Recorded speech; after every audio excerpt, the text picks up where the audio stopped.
तो hello friends, बताइए आप लोग कैसे हैं। आई होप आप लोग अच्छे होंगे और अच्छे से पढ़ाई भी कर रहे होंगे। ठीक है, तो बिना किसी देरी के साथ शुरू करते हैं हम लोग 1.3 प्रश्नावली 1.3 एक्सरसाइज 1.3। ठीक है। हम्म, तो इसमें बोल रहा है, ये क्लास 10 एनसीईआरटी का है 1.3। तो इसमें बोल रहा है कि सिद्ध करना है। ठीक है,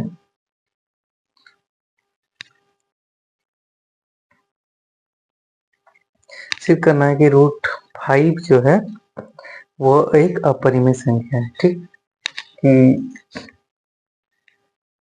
एक नंबर, ठीक है, एक नंबर 1.3 का दिख रहा है क्या? 1.3 √5 क्या है? एक अपरिमेय है। ठीक है, अपरिमेय संख्या है, तो इसको क्या करना है? सिद्ध करना है। तो हम लोग क्या करेंगे? मान लेंगे √5 क्या है? एक परिमेय संख्या है। ठीक है, क्या है? परिमेय संख्या है, इसको हम लोग मान लेंगे। ठीक है, इसके बाद तो हम लोग जानते हैं कि किसी भी संख्या को या फिर परिमेय संख्या को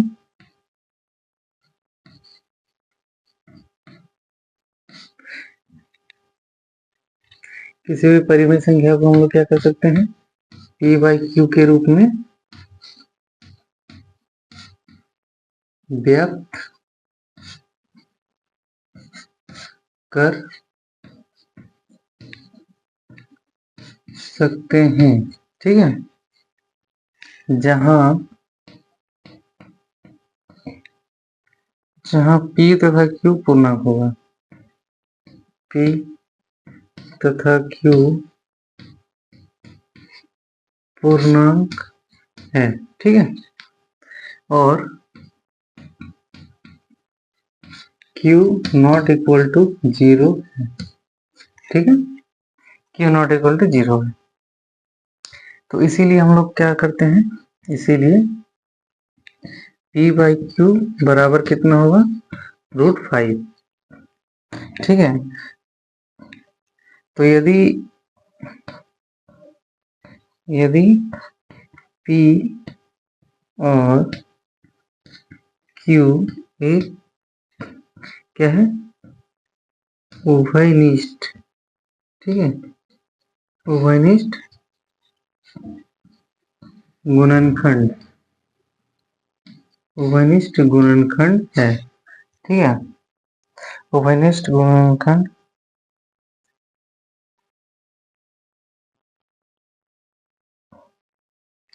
उभयनिष्ठ गुणनखंड गुणनखंड से विभाजित करिए, से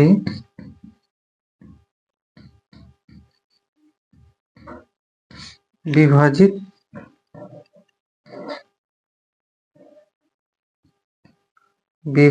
करके √5 बराबर 1/a/b, ठीक है, प्राप्त कर सकते हैं, प्राप्त कर सकते हैं। ठीक है, प्राप्त कर सकते हैं, तो इसीलिए हम लोग क्या करेंगे?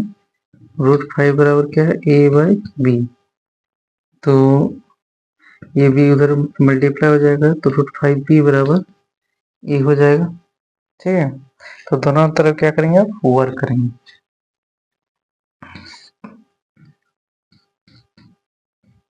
दोनों तरफ वर्क करने पर, ठीक, दोनों तरफ क्या करेंगे? वर्क कर देंगे। दोनों तरफ वर्क करेंगे तो क्या हो जाएगा? √5b का होल स्क्वायर बराबर a स्क्वायर, तो 5b स्क्वायर बराबर a स्क्वायर हो जाएगा ना।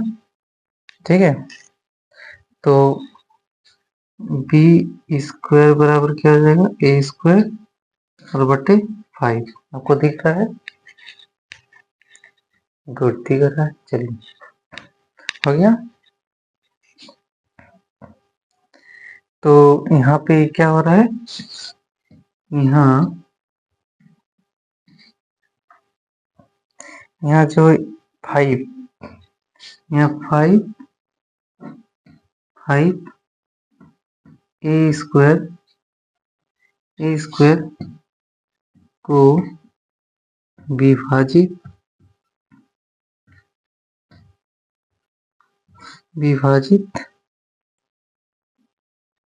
करता है। ठीक है, करता है, अतः 5 ए को विभाजित करेगा। अतः 5 ए को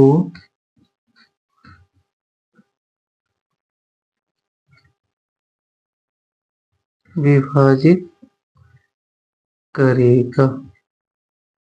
ठीक है, करेगा। ठीक है, इसका यहाँ लिख देते हैं। तो इसी तरह हम लोग क्या करेंगे, ए बराबर 5c। ठीक है, ये हम लोग क्या करते हैं, मान लेते हैं। ठीक है, मान लेते हैं, क्योंकि ए 5 द्वारा विभाजित होता है, तो अर्थात ए का 5 कोई गुणनखंड नहीं है। ए का 5 कोई गुणनखंड नहीं है। ठीक है, तो हम लोग क्या जानते हैं, ये जो आया है ए स्क्वायर बराबर, ठीक है, ये ए स्क्वायर बराबर क्या है, 5b² है ना। 5b² यहाँ पे दिख रहा है, यहाँ पे ए का मान रख देते हैं। ठीक है, ए का मान कितना है, 5c।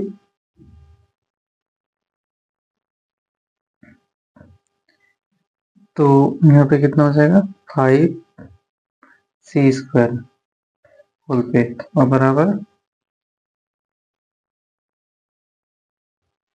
5b²। ठीक है, ये ए का मान जो है उसको रख दिए हम लोग, तो 25c² हो गया बराबर 5b²। 5 से चल जाएगा 5 बार में, तो 5c² बराबर कितना हो जाएगा, b²। ठीक है, समझ में आ रहा है। तो यहाँ पे c² बराबर क्या हो जाएगा, b² और बटे 5। ठीक है, तो यहाँ पे हम लोग क्या देख रहे हैं, यहाँ b जो है वो किसको, ये जो 5 है वो किसको, b² को क्या करेगा, b² को विभाजित कर रहा है ना, विभाजित करता है। ठीक है, विभाजित करता है, तो अतः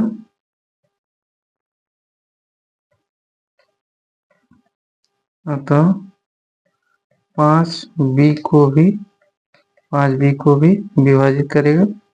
ठीक है, विभाजित करेगा ना, ठीक करेगा। तो इस तरह समीकरण, यहाँ पे समीकरण ये कौन सा हुआ करे, समीकरण 1 और समीकरण 2। ठीक है, यहाँ विभाजित करेगा, ये समीकरण 1 हो गया था। ठीक है, ये समीकरण 1 और यहाँ पे ये समीकरण 2। समीकरण 1 और 2 से हम लोग क्या पाते हैं कि 5a और b दोनों को विभाजित करेगा, तो 5 1 तथा 2 से। ठीक है, 2 से 5 a और b दोनों को विभाजित करेगा। ठीक है, दोनों को विभाजित करेगा। ठीक है, थोड़ा सा बोर्ड छोटा हो रहा है इसलिए एडजस्ट कीजिए। दोनों को विभाजित करेगा, जिसमें 5 क्या है, 5 उभयनिष्ठ है, उभयनिष्ठ गुणनखंड है, उभयनिष्ठ गुणनखंड है। ठीक है, 5 क्या है, उभयनिष्ठ गुणनखंड है। तो इससे हम हमारी इस तथ्य का विरोधाभास प्राप्त होता है। तो इससे हमारा तथ्य क्या हो रहा है, विरोधाभास हो रहा है। ठीक है,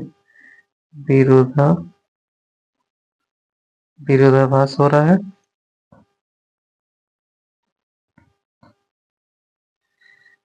होता है विरोधाभास प्राप्त होता है कि ए बी में एक अतिरिक्त कोई उभयनिष्ठ गुणनखंड नहीं है। तो इसमें ए और बी का एक के अतिरिक्त, मतलब एक के अतिरिक्त ए बी में एक के अतिरिक्त कोई दूसरा उभयनिष्ठ गुणनखंड नहीं, ठीक है, गुणनखंड नहीं है, उभयनिष्ठ गुणनखंड नहीं है। तो ये विरोधाभासी परिणाम गलत प्राप्त होता है। तो ये विरोधाभासी क्या होता है, गलत साबित हो गया। तो इसीलिए तो अतः √5 क्या है, अतः √5 एक अपरिमेय संख्या है। ठीक है, अपरिमेय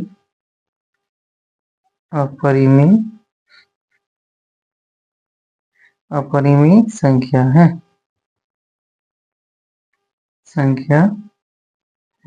ठीक है, समझ में आ गया। थोड़ा सा ज्यादा हो रहा है, सॉरी इसके लिए। ठीक है, चलिए अगर हम बता देते हैं कि √5 एक अपरिमेय संख्या है, तो इसमें क्या करेंगे, मान लेंगे कि एक परिमेय संख्या है। तो और किसी भी परिमेय संख्या को हम लोग p बाई क्यू के रूप में लिख सकते हैं, जहाँ p और q क्या होता है, पूर्णांक होता है, और q नॉट इक्वल टू 0 होता है। तो p बाई क्यू बराबर √5 लिखते हैं। यदि p और q एक उभयनिष्ठ गुणनखंड है तो इसे क्या करेगा, विभाजित करके √5 बराबर a बाई b प्राप्त कर सकते हैं। ठीक है, तो प्राप्त किए तो इसको मल्टीप्लाई कर दिए तो √5 b बराबर 1 हो गया। दोनों तरफ क्या कर दिए, वर्क कर दिए, दोनों तरफ वर्क कर दिए। ये हमारा रूट हट गया तो 5b² a स्क्वायर हो गया। b² से a² बाई 5 को क्या करें, विभाजित कर दिए। तो यहाँ पे a को 5 से विभाजित करता है, तो मतलब 5 a² को विभाजित करता है, तो इसीलिए 5 भी a को विभाजित करेगा। ठीक है, विभाजित कर दिया तो हम लोग मान लेते हैं कि a बराबर 5c, a को मानते हैं। ठीक है, तो मानने के बाद a² बराबर 5b² जो निकाले थे उस जगह पे हम लोग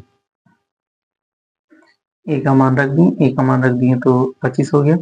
काटने के बाद 5b c² बराबर b² हो गया, c² बराबर b² बाई 5 हो गया। तो यहाँ पे 5 b² को विभाजित करता है, इसलिए 5 भी b को विभाजित करेगा। तो एक समीकरण 1 था वो, और समीकरण ये 2 हो गया।